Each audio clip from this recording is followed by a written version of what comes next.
Hello everyone, আমি মৌসুমি। আমার নতুন একটি ভ্লগে আপনাদের সবাইকে স্বাগতম। আশা করছি আপনারা সবাই ভালো আছেন। আমরাও কিন্তু বেশ ভালো আছি। আজকে শনিবার আর ঘড়িতে এখন বাজে ওই সকাল 7:30 মতো।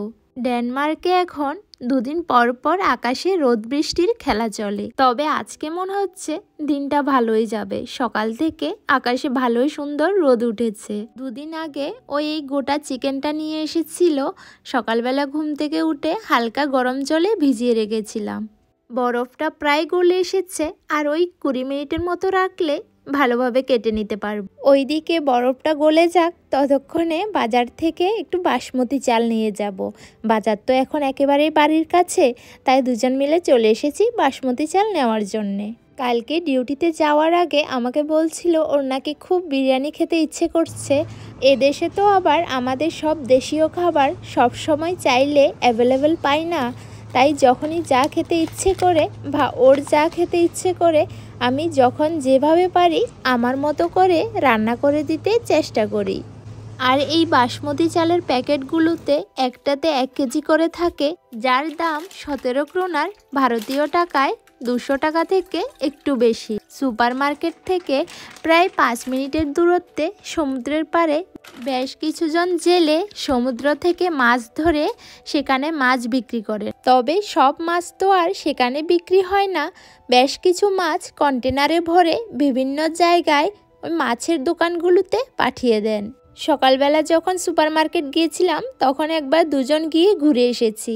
তখন জানতে পারি যারা গিয়েছেন মাছ ধরতে তারা এখনও এসে পৌঁছননি। আসতে প্রায় 10টা মতো বেজে যাবে, তাই আমাকে বাড়িতে নামিয়ে দিয়ে আবার গেছে মাছ আনতে। ও বাড়িতে থাকলে ওই চিকেনটা কেটে দিত, যেহেতু নেই, আসতে কটা বাজবে জানি না, তাই আমিই কেটে নিলাম। এই দেশি মুরগির ডিমগুলো নিয়ে এসেছিল।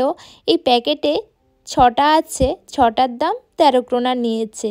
কিন্তু আপনি যদি সুপার মার্কেটে এগুলো কিনতে যান এর দাম 13 ক্রোনার থেকে একটু বেশিই হবে। ডেনমার্কে এমন অনেক পেনশনিস্ট মানুষজন আছেন যারা বাড়িতে শুয়ে বসে সময় নষ্ট না করে বাড়িতে ওই দেশীয় মুরগি পালন করে তাদের ডিম বিক্রি করে থাকেন। আর এদিকেও এসে পড়েছে, এতগুলো মাছ নিয়ে এসেছে, মানে আমাদের দুজনের জন্য অনেক বেশি। আমি যদি যেতাম এতগুলো মাছ কখনোই আনতে দিতাম না। 3টে এত বড় বড় টারবোট ফিশ নিয়ে এসেছে। ওনারা আবার সেখানেই মাছগুলোর পেট কেটে পরিষ্কার করে দিয়েছেন। আর আমার এই মাছগুলোকে দেখে খাওয়ার ইচ্ছাটাই চলে গেছে। গায়ে কেমন কাটা কাটা পিছলে ভাব, মাগো মা, কীভাবে যে খাবে কে জানে। আর নিয়ে এসেছে কত বড় বড় কাঁকড়া। আর এই কাঁকড়াগুলো সামুদ্রিক কাঁকড়া। এই কাঁকড়াগুলো এত বড় হয়, একটা কাঁকড়াই প্রায় 2 কেজির সমান। কাঁকড়াগুলোর শুধু পাগুলোই বিক্রি হচ্ছিল, মাঝের যে অংশটা ওনারা নাকি এটা ফেলে দিয়েছেন, সেটা এখানে বিক্রিও হয় না, শুধু ওই পাগুলোই বিক্রি করা হয়। ও মাছ কিনতে গিয়েছিল ম্যাকরেল না হয় স্যামন, আর নিয়ে এসেছে এই টারবোট ফিশগুলো। এদেশে মাংসের চেয়েও মাছের দামটাই একটু বেশি, তবে ফ্রোজেন মাছ অ্যাভেলেবেল পাওয়া গেলেও এমন তরতাজা মাছ পাওয়াটা কিন্তু ভাগ্যের ব্যাপার। এদেশে আসার পর হাতে গোনা 2-3 বার মাত্র আমাদের শহরে সুপার মার্কেটে কাঁকড়া দেখেছিলাম, আর তার যা দাম ছিল তা একেবারে আকাশ ছোঁয়া।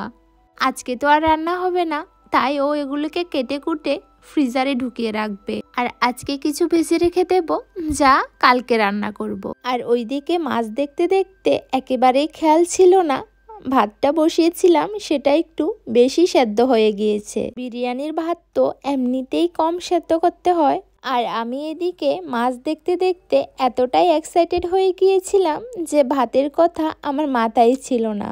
বাড়িতে কেশর না থাকলে দুধে একটু হলুদ গুলে বিরিয়ানিতে দিতে পারে। এভাবে দিলেও কিন্তু বিরিয়ানিতে কেশর দিলে যে ভাতের কালারটা আসে সেই একই কালারই আসে। আজকে আবার বিরিয়ানির যে ডিমগুলো সেদ্ধ করেছিলাম সেগুলো একটু হলুদ আর নুন দিয়ে একটু তেলে ভেজে নিয়েছি। আগের বারে যখন বানিয়েছিলাম তখন তো সেদ্ধ ডিমই দিয়েছিলাম, আজকে একটু অন্যরকম ট্রাই করলাম।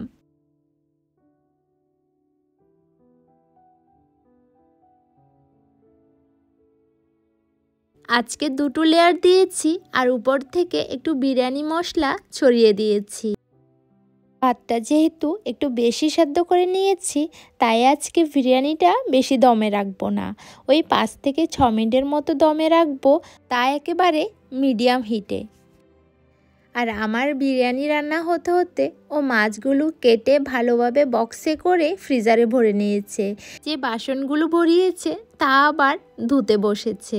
তো চলুন আজকের ভিডিওটা এখানেই শেষ করছি। ভিডিও ভালো লাগলে লাইক শেয়ার কমেন্ট করে জানাবেন।